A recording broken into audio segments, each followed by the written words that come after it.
Hello everyone, আপনারা আমার আগের ভিডিওগুলোতে দেখেছেন আমি একজোড়া ককাটেল পাখি কিনছিলাম। পরে আর ওই পাখির বিষয়ে আপডেট দেওয়া হয় নাই।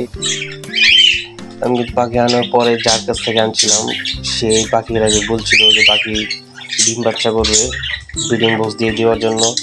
ব্রিডিং বক্স দেওয়ার পরে পাখিটা দুইটা ডিম দিয়া মেয়ে পাখিটা অসুস্থ হয়ে গেছিলো। তারপর মেয়ে পাখিটাকে আর কি আলাদা করে রাখছিলাম, ঠুরাঠুরি করছিল দুইটা অনেক। তারপর আরেকটা ডিম দিল, পরে দেখলাম আবার অসুস্থ হয়ে গেল। এখন দুইটাকে রেস্টে দিছি। এখন আলহামদুলিল্লাহ মোটামুটি সুস্থ আছে, আপনারা ভিডিওতে দেখতেই পাচ্ছেন। এটাই আর কি পাখির আপডেট ছিল। ইনশাল্লাহ আর 1 মাস পরে দেখি এই দুইটারে 1 মাস বা 15 দিন পরে আবার ব্রিডিং বক্স দিয়ে দিব ডিম পাড়ার জন্য। সবাই আমার পাখির এই জন্য দোয়া করবেন।